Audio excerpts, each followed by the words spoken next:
লাখপতি।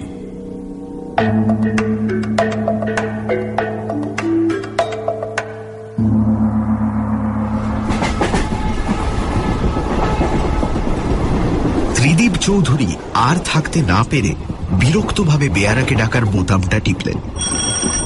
কিছুক্ষণ থেকেই তিনি অনুভব করছেন যে কামরাটা যত ঠান্ডা থাকার কথা মোটেই তত ঠান্ডা নয়, অথচ তার 3 সহযাত্রী দিব্যি নাক ডাকিয়ে ঘুমোচ্ছেন। এটা যে কি করে সম্ভব হয় তা ত্রিদীপবাবু মোটেই বুঝতে পারেন না। আসলে অন্যায়ের প্রতিবাদ না করে করেই হয়েছে এই হাল। 7 চড়ে রা নেই বলেই তো যাত্রার কোনোদিন উন্নতি হল না। দরজায় টোকা পড়ল। দরজাটা একপাশে সরে গিয়ে বাইরে বেয়ারাকে দেখা গেল। কামরার টেম্পারেচার কত রাখা হয়েছে? ধমকের সুরে জিজ্ঞাসা করলেন ত্রিদীপবাবু। ওটা মালুম নাহি। হ্যাঁ বাবু। কেন মালুম নেই কেন? এসিতে ট্রাভেল করে গরম ভোগ করতে হবে, এটা আবার কিরকম কথা? এ ব্যাপারে তোমাদের কোনো দায়িত্ব নেই? বেয়ারা আর কি বলবে, সে বোকার মতো দাঁত বার করে দাঁড়িয়ে রইল। এদিকে আপার বার্থে মাদ্রাজি ভদ্রলোকটির ঘুম ভেঙে গেছে, তাই ত্রিদীপ চৌধুরীকে বাধ্য হয়ে তার রাগ হজম করে নিতে হলো। ঠিক আছে, তুমি যাও। আর শোনো, কাল সকালে ঠিক 6:30টার সময় চা দেবে। বহুত আচ্ছা হুজুর। বেয়ারা চলে গেল। ত্রিদীপবাবু দরজা বন্ধ করে তার জায়গায় শুয়ে পড়লেন। এসব ল্যাঠা ভোগ করতে হতো না যদি তিনি প্লেনে আসতেন। তার মতো অবস্থার লোকেরা কলকাতা থেকে রাঁচি সাধারণত প্লেনেই যায়। মুশকিল হচ্ছে কি, প্লেনে যাত্রা সম্পর্কে ত্রিদীপবাবু একটা আতঙ্ক বোধ করেন। সেটা কাটিয়ে ওঠা তার পক্ষে অসম্ভব। বছর 12 আগে তিনি একবার প্লেনে করে বোম্বাই গিয়েছিলেন।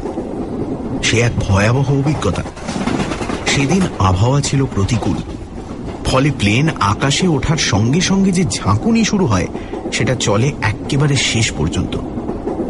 সেদিনই ত্রিদীপবাবু মনে মনে প্রতিজ্ঞা করেন যে তিনি আর কখনো প্লেনে চড়বেন না। তাই এবার যখন রাঁচি যাওয়ার দরকার হলো, তখন তিনি সরাসরি রাঁচি এক্সপ্রেসে বুকিং করলেন। এসিতে আরামের প্রত্যাশা করেছিলেন, কিন্তু এখন সে আশায় জলাঞ্জলি দিয়ে অন্ধকার কামরায় শুয়ে নানান চিন্তার মধ্যে নিজেকে ডুবিয়ে দিলেন। বিশেষ করে মনে পড়ছে তার ছেলেবেলার কথা। রাঁচিতেই তার জন্ম। তার বাবা আদিনাথ চৌধুরী ছিলেন রাঁচির নামকরা ডাক্তার। ত্রিদীপবাবু স্কুলের পড়াশোনা রাঁচিতে শেষ করে কলকাতায় চলে কলেজে পড়তে। মামা বাড়িতে থেকে বিয়ে পর্যন্ত পড়ে কিছুদিনের মধ্যেই তার এক মারোয়াড়ি বন্ধুর পরামর্শে ব্যবসার দিকে ঝোঁকেন। লোহালক্করের ব্যবসা দিয়ে শুরু করে অল্প দিনের মধ্যেই ব্যাংকে তার অনেকগুলো টাকা জমে যায়। তিনি বুঝতে পারেন যে ভাগ্যলক্ষ্মী তাঁর প্রতি সবিশেষ প্রসন্ন। সেই থেকে তিনি কলকাতাতেই থেকে যান, যদিও বাপমা রাঁচি ছাড়েননি। প্রথমে সর্দার শঙ্কর রোডে একটা ফ্ল্যাট, তারপর রোজগার বাড়লে পর হ্যারিংটন স্ট্রিটে একটা দোতলা বাড়ির 1 তলাটা ভাড়া নেন ত্রিদীপবাবু। বাপমায়ের সঙ্গে যে একেবারে যোগাযোগ ছিল না তা নয়, প্রতি বছর অন্তত একবার 7 দিনের জন্য এসে পৈতৃক বাড়িতে কাটিয়ে যেতেন ত্রিদীপবাবু। বাপমায়ের অনুরোধেই তিনি 26 বছর বয়সে বিয়ে করেন। 2 বছর পর তার একটি ছেলে হয়। সেই ছেলে এখন আমেরিকায় পড়াশোনা করছে। আর কোনো সন্তান হয়নি ত্রিদীপবাবুর। স্ত্রী মারা গেছেন 3 বছর হল। মা দেহ রেখেছেন 72-তে আর বাপ 74-এ। রাঁচির সেই বাড়ি এখনো রয়েছে একটি চাকর ও একটি মালির জিম্মায়। ত্রিদীপবাবু নিয়মিত তাদের মাইনে দিয়ে এসেছেন গত 10 বছর ধরে। বাড়িটা রাখার উদ্দেশ্য হল মাঝে মাঝে 2-4 দিন বিশ্রাম করে যাওয়া, কিন্তু রোজগারের ধান্দায় সেটা আর হয়ে ওঠেনি।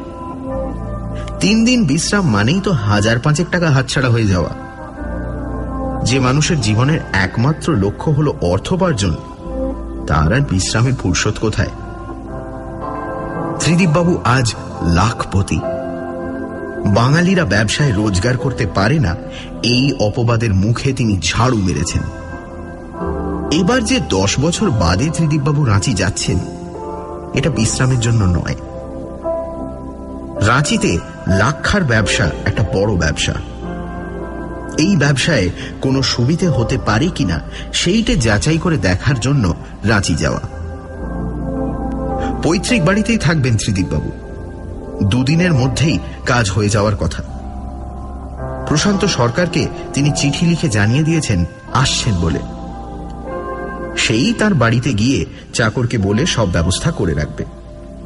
প্রশান্ত তার বাল্যবন্ধু, রাঁচির এক মিশনারি স্কুলে মাস্টারি করে। ত্রিদীপবাবুর সঙ্গে তার যোগাযোগ নেই বললেই চলে, যদিও পুরনো বন্ধুর জন্য তিনি এতটুকু করতে রাজি হবেন এটা ত্রিদীপবাবু বিশ্বাস করেন। আশ্চর্য, এসব ভাবতে ভাবতেই কখন যে ত্রিদীপবাবুর ঘুম এসে গেল সেটা তিনি নিজেই জানেন না। তারও যে অন্য 3 জন যাত্রীর মতো নাক ডাকে সেটাও কি তিনি জানেন? রাঁচি এক্সপ্রেস আসার টাইম সকাল 7:15। প্রশান্ত সরকার তার ছেলেবেলার বন্ধুকে স্বাগত জানাতে 10 মিনিট আগেই হাজির হয়েছেন স্টেশনে। স্কুলে থাকতে ত্রিদীপ চৌধুরী ওরফে মন্টুর সঙ্গে তার বন্ধুত্ব ছিল ঘনিষ্ঠ। ত্রিদীপ যখন কলকাতায় কলেজে পড়ত তখনও দুজনের মধ্যে নিয়মিত চিঠি লেখালেখি চলত। কলেজ ছাড়ার পরে এখন দুজনের মধ্যে ব্যবধান এসে পড়ে। এর জন্য দায়ী অবশ্য ত্রিদীপবাবুই। বাপ মা বেঁচে থাকতে তিনি মাঝে মাঝে রাঁচিতে এসেছেন, কিন্তু প্রশান্তকে না জানিয়ে। ফলে অনেকবার এমন হয়েছে যে দুজনের দেখাই হয়নি। কেন যে এরকম হচ্ছে সেটা প্রশান্ত সরকার বুঝতেই পারেননি। তারপর খবরের কাগজ থেকে জেনেছেন যে ত্রিদীপ চৌধুরী এখন একজন ডাক সাইটে ব্যবসায়ী, অর্থাৎ তিনি এখন প্রশান্তের নাগালের বাইরে। সেটা আরো স্পষ্ট হয় এই সেদিনের পাওয়া চিঠিটা থেকে। 4 লাইনের সংক্ষিপ্ত শুকনো চিঠিতে দুজনের মধ্যে দূরত্বটাই ফুটে ওঠে। বন্ধুর এই পরিবর্তনে প্রশান্তবাবু খুশি হতে পারেননি। স্কুলের সেই সরল হাসি খুশি মন্টুর সঙ্গে এই লাখপতি ত্রিদীপ চৌধুরীর যেন কোনো মিল নেই। মানুষ কি বয়সের সঙ্গে সঙ্গে এতই বদলে যায়? ত্রিদীপ চৌধুরীর যে অভাবনীয় আর্থিক উন্নতি হয়েছে সেটা অস্বীকার করা যায় না, কিন্তু টাকার গরমটাকে কোনোদিনই বিশেষ আমল দেন না প্রশান্ত সরকার। তার চরিত্রের এই বিশেষ দিকটা তার বাবার কাছ থেকে পাওয়া। প্রমথ সরকার ছিলেন গান্ধী ভক্ত আদর্শবাদী পুরুষ। প্রশান্তের নিজের জীবনে তেমন কোনো উত্থান পতন ঘটেনি। একজন স্কুল মাস্টারের জীবনে কতই বা রকম ফের হবে। তাই আজ তাকে দেখলে ছেলেবেলার প্রশান্ত ওরফে পানুকে চিনতে কোনো অসুবিধা হয় না। কিন্তু ত্রিদীপ চৌধুরী সম্বন্ধে সেই কথা বলা চলে কি, সেটা জানার জন্যই প্রশান্ত সরকার উদ্গ্রীব হয়ে আছেন। ছেলেবেলার বন্ধু আজ লক্ষপতি হয়ে যদি দেমাক দেখাতে আসে তাহলে সেটা বরদাস্ত করা মুশকিল হবে।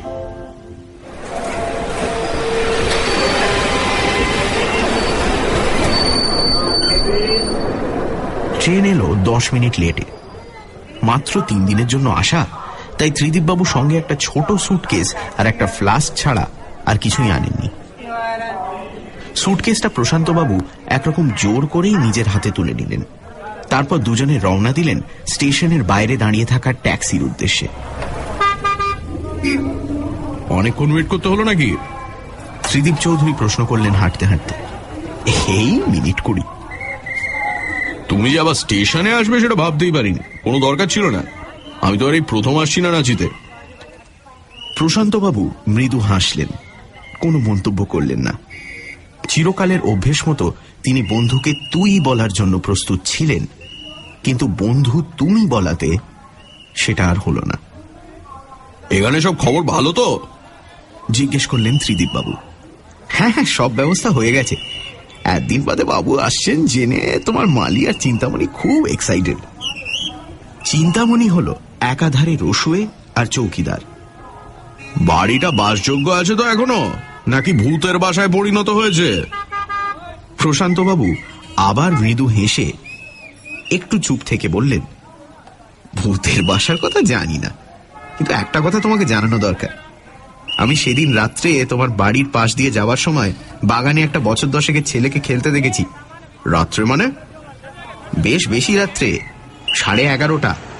দেখে চমকে গিয়েছিলাম, মনে হলো যেন 10 বছরের মন্টু আবার ফিরে এসেছে। এনিওয়ে, ভূত যে নয় সে তো বোঝাই যাচ্ছে। বাড়ি তো আমার বাবার তৈরি, ওদের কে মরেছে না মরেছে সে তো আমার জানা আছে। কথা হলো বাড়িটাকে ঝেড়ে মুছে রেখেছে তো? একেবারে তকতকে, আমি কাল গিয়ে দেখে এসেছি। ভালো কথা, তোমার কাজটা কখন, কোথায়? আমার নাম কাম যেতে হবে আজই দুপুরে, আফটার লাঞ্চ। মহেশ্বর জৈন বলে এক লাক্ষা ব্যবসায়ী ওখানে থাকেন, 2:30টায় অ্যাপয়েন্টমেন্ট। বেশ তো, আমরা যে ট্যাক্সিটা এখন নিচ্ছি সেটাই তোমার জন্য ঠিক করা আছে। এখন তোমাকে পৌঁছিয়ে দুপুরে খেয়ে আবার 2টোর মধ্যে তোমার কাছে চলে আসবে। নামকাম যেতে মিনিট 10-এর বেশি লাগবে না। ট্যাক্সিতে উঠে রওনা হওয়ার পরে প্রশান্ত সরকার জরুরি কথাটা পারলেন, তাও সরাসরি নয়, একটু ভনিতা করে। তুমি আছো কতদিন? আজ কথা শেষ না হলে কাল আরেকবার যেতে হবে, আমি ফিরছি পরশু। যা ভারভার্তিক চেহারা হয়েছে তোমার, খোলাখুলি কথা বলতেও সংকোচ হয়। কি বলতে চাও বলে ভালো না, এরকম ঘুরিয়ে পেঁচিয়ে বললেই সন্দেহ হয়। কিছুই না, সামান্য একটা অনুরোধ। তুমি রাজি হলে তোমার এই বাল্যবন্ধু খুব গ্রেটফুল বোধ করবে। কি অনুরোধ? ফাদার উইলিয়ামসকে মনে আছে? উইলিয়ামস? সেই লাল দাড়ি? লাল দাড়ি। সেই উইলিয়ামস বছর 5 হলো একটা স্কুল করেছেন গরিব ছেলেদের জন্য।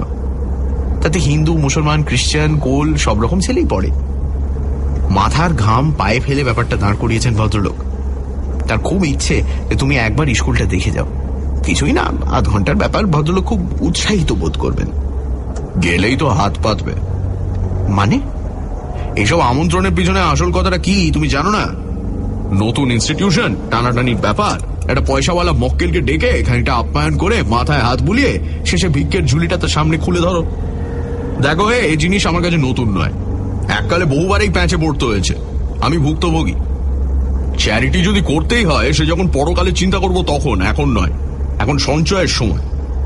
পরোপকারী হিসেবে একবারটি নাম হয়ে গেলে আর নিস্তার নেই। কাজে আমাকে এ ধরনের রিকোয়েস্ট করতে এসো না, আমি শুনবো না। বুঝিয়ে বললে ফাদার নিশ্চয়ই বুঝবেন, আর সে বার তোমার ওপর। এখানে এসে কাজের বাইরে যেটা আমি করতে চাই সেটা হলো রেস্ট। কলকাতায় 1 মিনিট ফাঁক নেই। ঠিক আছে।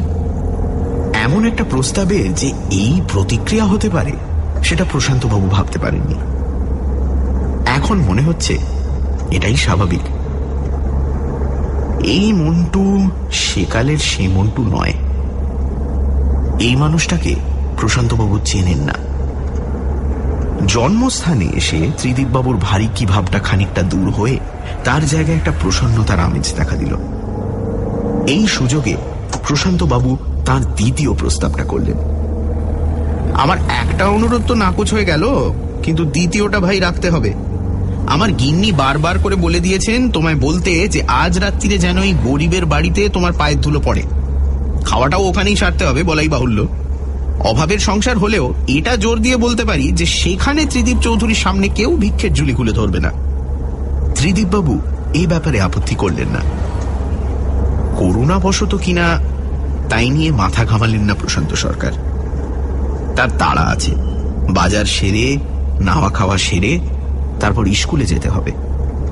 বিদায় নেবার সময় তিনি বলে গেলেন যে 8টা নাগাদ নিজে এসে তিনি ত্রিদীপবাবুকে নিয়ে যাবেন, আর 10টার মধ্যে খাইয়ে দাইয়ে তোমায় বাড়ি পৌঁছে দেবো, এই গ্যারান্টি দিচ্ছি। ত্রিদীপ চৌধুরীর ব্যক্তিত্ব আর তার তীক্ষ্ণ বুদ্ধিদীপ্ত কথাবার্তা, এই দুটোই যে তার সাফল্যের অন্যতম প্রধান কারণ সেটা আজ আর একবার প্রমাণ হয়ে গেল। রাঁচিতে আসা বৃথা হয়নি। তার নানান ব্যবসার সঙ্গে লাক্ষা যুক্ত হয়ে তার জীবনটাকে আরেকটু জিকলিল করে তুলল, সেটা ঠিক, কিন্তু সেই সঙ্গে অতিরিক্ত আয়ের কথাটা ভাবলে আর আক্ষেপ করার কোনো কারণ থাকে না। 5টা নাগাদ বাড়ি ফিরে চা খেয়ে ত্রিদীপবাবু একবার তার জন্মস্থানটা ঘুরে দেখলেন। দোতলা বাড়ি, একতলায় বৈঠকখানা, খাবার ঘর, গেস্ট রুম আর রান্নাঘর। দোতলায় দুটো বেডরুম, বাথরুম আর একটা বেশ বড় পশ্চিমমুখী ঢাকা বারান্দা। দুটোর মধ্যে ছোট বেডরুমটা ছিল ত্রিদীপবাবুর ঘর। ছেলেবেলার তুলনায় এখন সেটাকে অনেক ছোট বলে মনে হয়, কারণ তিনি নিজেই শুধু বড় হয়েছেন। ঘর যেমন ছিল তেমনই আছে।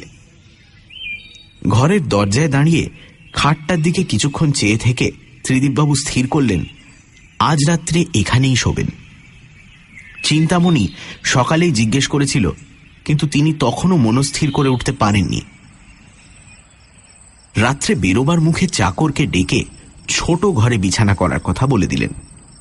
প্রশান্ত সরকারের স্ত্রী বেলা সুগৃহিণী এবং রন্ধনে সুনিপুণা, তাই খাওয়াটা হলো পরিপাটি। ভোজের ব্যাপারে প্রশান্তবাবু কোনো কার্পণ্য করেননি। বন্ধুকে মাংস, 2 রকম মাছ, পোলাও, লুচি, 3 রকম মিষ্টি ও মালাই খাইয়েছেন। ত্রিদীপবাবু তৃপ্তির সঙ্গেই খেয়েছেন, কিন্তু খাবার পর 10 মিনিটের বেশি বসেননি। তাঁর বর্তমান অবস্থা এবং তিনি কিভাবে সেই অবস্থায় পৌঁছলেন সে সম্পর্কে প্রশান্তবাবুর কৌতূহল আর মিটল না। 9:45টার মধ্যে ত্রিদীপবাবু নিজের বাড়িতে ফিরে এলেন। বাড়িটা শহরের একটা অপেক্ষাকৃত নিরিবিলি অংশে। পাড়া এর মধ্যেই নিস্তব্ধ হয়ে গেছে। ত্রিদীপবাবুর সিঁড়ি দিয়ে দোতলায় ওঠার সময় নিজের পায়ের আওয়াজ নিজের কাছেই দুর্মুষের মতো মনে হল। দোতলায় এসে বাবু দেখলেন যে তার ছেলেবেলার খাটে তার জন্য বিছানা পাতা হয়ে গেছে। সবেমাত্র খাওয়া হয়েছে, তাই তিনি স্থির করলেন যে কিছুক্ষণ বারান্দায় আরাম কেদারায় বসে বিশ্রাম করে তারপর শুতে যাবেন। হেলানো চেয়ারে গা এলিয়ে দিয়ে 8 ঘন্টার মধ্যেই তিনি অনুভব করলেন যে সারাদিনের সমস্ত অবসাদ চলে গিয়ে তিনি আশ্চর্য হালকা ও শান্ত বোধ করছেন। বাইরে ফিরে চাঁদের আলো, বাগানের একটা ন্যাড়া শিরীষ গাছের ছড়ানো কালো ডালগুলোর দিকে তার দৃষ্টি। ত্রিদীপবাবু বুঝতে পারলেন যে তিনি নিজের নিঃশ্বাসের শব্দ শুনতে পাচ্ছেন। সমস্ত বিশ্ব চরাচরে যেন সেটাই একমাত্র শব্দ।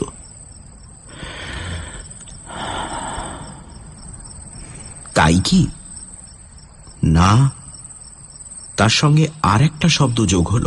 রথের দিনে খুব যদি ভিড় হয়, একটা ক্ষীণ কণ্ঠস্বর। সেটা কোত্থেকে আসছে বলা কঠিন। মনোযোগ দিয়ে শুনে ত্রিদীপবাবু বুঝলেন যে সেটা কোনো অল্প বয়স্ক ছেলের গলায় আবৃত্তির শব্দ। কবিতাটা তার ভীষণ চেনা। ক্ষীণ হলেও কণ্ঠস্বর স্পষ্ট, প্রত্যেকটি কথা পরিষ্কার। রথের দিনে খুব যদি ভিড় হয়, একলা যাব, করবো না তো ভয়। মামা যদি বলেন ছুটে এসে। এতদিন যেন ত্রিদীপ চৌধুরীর স্মৃতির কোণে লুকিয়েছিল কবিতাটা। আজ শুনে আবার নতুন করে মনে পড়েছে। আবৃত্তি ক্রমে ক্ষীণ হয়ে আসছে। ত্রিদীপবাবু উঠে পড়লেন চেয়ার থেকে। মনটাকে পিছনের দিকে টেনে নেওয়া কোনো কাজের কথা নয়। আসল হলো ভবিষ্যৎ, অতীত নয়। তিনি জানেন ভবিষ্যতে তাকে আরো অনেক উপরে উঠতে হবে। লাখপতি থেকে কোটিপতি হতে হবে।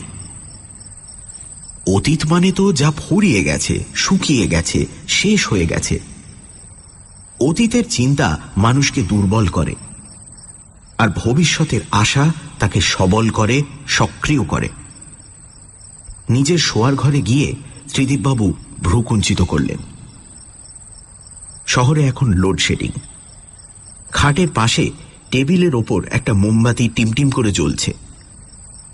তার মৃদু আলোতেই তিনি স্পষ্ট দেখলেন যে বিছানাটা ভালো করে পাতা হয়নি। চাদর বালিশ দুটোই কুঁচকে আছে। হাত দিয়ে চাপড় মেরে সেগুলোকে টান করে দিয়ে পাঞ্জাবি খুলে আলনায় রেখে ত্রিদীপবাবু খাটে শুয়ে পড়লেন। মোমবাতিটা জ্বলবে কি? কোনো দরকার নেই। এক ফুঁয়ে সেটাকে নিভিয়ে দিলেন ত্রিদীপবাবু। পোড়া মোমের উগ্র গন্ধ কিছুক্ষণ বাতাসে ঘোরাফেরা করে মিলিয়ে গেল। পশ্চিমের জানলা দিয়ে আকাশ দেখা যাচ্ছে। রাতের আকাশ চাঁদের আলোয় ফিকে। পায়ের দিকে ঘরের দরজা, দরজা দিয়ে বাইরে বারান্দা ও বাঁয়ের সিঁড়ির মুখটা দেখা যাচ্ছে। সিঁড়ির দিকে দৃষ্টি যাবার কথা নয়, কিন্তু ত্রিদীপবাবুর মনে হল তিনি যেন একটা পায়ের আওয়াজ পাচ্ছেন। খালি পায়ে থপথপ করে সিঁড়ি দিয়ে ওঠার শব্দ, কিন্তু কেউ এলো না। শব্দটা যেন মাঝ সিঁড়িতে থেমে গেল। হঠাৎ ত্রিদীপবাবুর মনে হল তিনি অনর্থক ছেলে মানুষই কল্পনাকে প্রশ্রয় দিচ্ছেন। সব ভৌতিক চিন্তা এক ঝটকায় মন থেকে দূর করে তিনি শক্ত করে চোখ বন্ধ করে ঘুমোবার চেষ্টায় প্রবৃত্ত হলেন। একতলায় খাবার ঘরের জাপানি ঘড়িতে ঢং ঢং করে 11টা বাজল। ঘড়িটা এতদিন বন্ধ ছিল, আজই সকালে ত্রিদীপবাবু আবার সেটাকে চালু করে দিয়েছেন। ঘড়ির শেষ ঢং মিলিয়ে যাওয়ায় নৈশব্দ যেন আরো বেড়ে গেল। ত্রিদীপবাবুর চোখ বন্ধ, এবং সেই বন্ধ চোখেই যেন তিনি টুকরো টুকরো ঝাপসা ছবি দেখতে পেরেছেন। তিনি জানেন যে এটা ঘুমের পূর্বাভাস। ওই টুকরো ছবিগুলো আসলে স্বপ্নের টুকরো। মানুষ গান করার আগে যেমন গুনগুন করে সুর ঠিক করে নেয়, এই টুকরো ছবিগুলো হলো আসলে স্বপ্ন শুরু হবার আগে স্বপ্নের গুনগুনানি। কিন্তু স্বপ্নের সময় এখনো আসেনি। চোখ বন্ধ অথচ সম্পূর্ণ সজাগ অবস্থাতেই ত্রিদীপবাবু তার ষষ্ঠ ইন্দ্রিয় দিয়ে অনুভব করলেন যে ঘরে যেন কে ঢুকে। না, শুধু ষষ্ঠ ইন্দ্রিয় নয়, শ্রবণেন্দ্রিয় বটে। ত্রিদীপবাবু নিঃশ্বাসের শব্দ পাচ্ছেন। কেউ যেন দৌড়ে এসে হাঁপাতে হাঁপাতে ঘরে ঢুকে দাঁড়িয়ে পড়ে দ্রুত শ্বাস নিচ্ছে। লোক দেখতে পাবেন এই দৃঢ় বিশ্বাসে চোখ খুলে ত্রিদীপবাবু বুঝলেন যে তিনি ভুল করেননি। দরজার মুখে একটি ছেলে দাঁড়িয়ে আছে। বছর 10 বয়স, আর ডান হাতটা আলতো করে দরজার উপর রাখা, বাঁ পাটা একটু সামনের দিকে এগোনো। ছেলেটি যেন ঘরে ঢুকতে গিয়ে লোক দেখে থেমে গেছে। ত্রিদীপবাবু অনুভব করলেন একটা ঠান্ডা ভাব তার পা থেকে শুরু করে মাথার দিকে উঠে আসছে শির দাঁড়াবে। প্রশান্ত বলেছিল এই ছেলেকে দেখেছে, বাগানে খেলছিল, ছেলেবেলার মন্টু।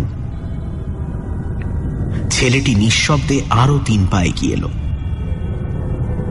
এখন সে খাট থেকে মাত্র 4 হাত দূরে।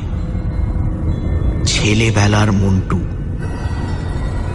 ত্রিদীপবাবুর হাত পা বরফ, মাথা ঝিমঝিম করছে। তিনি বুঝতে পারছেন এবার তিনি চোখে অন্ধকার দেখবেন। তার আতঙ্ক চরমে পৌঁছেছে। ছেলেটি আরেক পা এগোলো। বেগুনি শার্ট, এই শার্ট তো সংজ্ঞা হারাবার ঠিক আগের মুহূর্তে ত্রিদীপবাবু রিন রিনে গলায় প্রশ্ন শুনলেন, আমার বিছানায় কে শুয়ে? কে শুয়ে? তার কখন জ্ঞান হয়েছিল বা আদৌ হয়েছিল কিনা, আর তারপর কখন তিনি আবার ঘুমিয়ে পড়েছেন, এসব কিছুই জানেন না ত্রিদীপবাবু। সকালে যথারীতি 6:30টায় ঘুম ভেঙে গেল। প্রশান্ত বলেছে 7:30টায় এসে তার সঙ্গে ব্রেকফাস্ট করবে। রাত্রে যা ঘটল, তারপর তিনি মামুলি দৈনন্দিন কাজের কথা ভাবতেই পারছেন না। জীবনে তিনি প্রথম এমন ধাক্কা খেলেন। কাল চাঁদনি রাতে যে আবৃত্তি শুনেছিলেন, সেই আবৃত্তি করে তিনি স্কুলে প্রথম পুরস্কার পেয়েছিলেন। আর দ্বিতীয় হয়েছিল প্রশান্ত সরকার। তাতে মন্টু খুশি হয়নি। দুজনেই ফার্স্ট প্রাইজ পেলে দারুণ হতো না রে?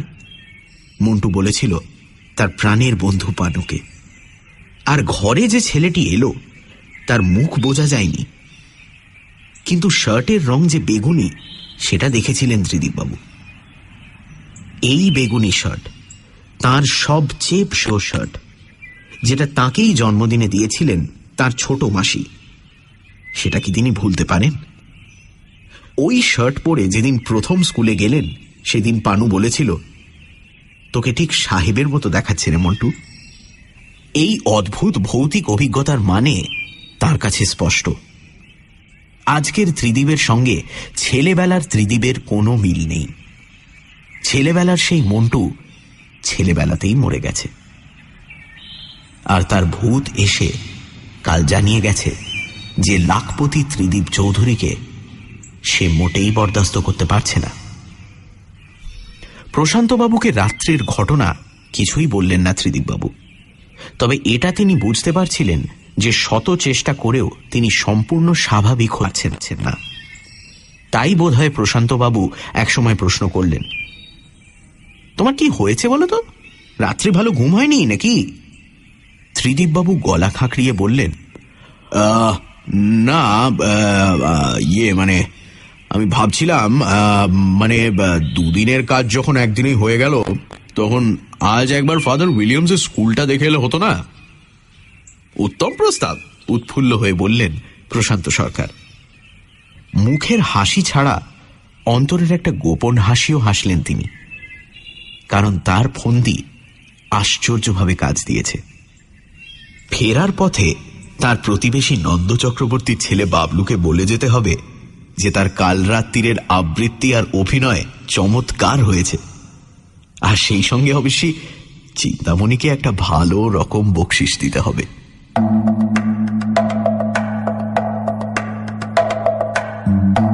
শুনছিলেন লাখপতি, রচনা সত্যজিৎ রায়,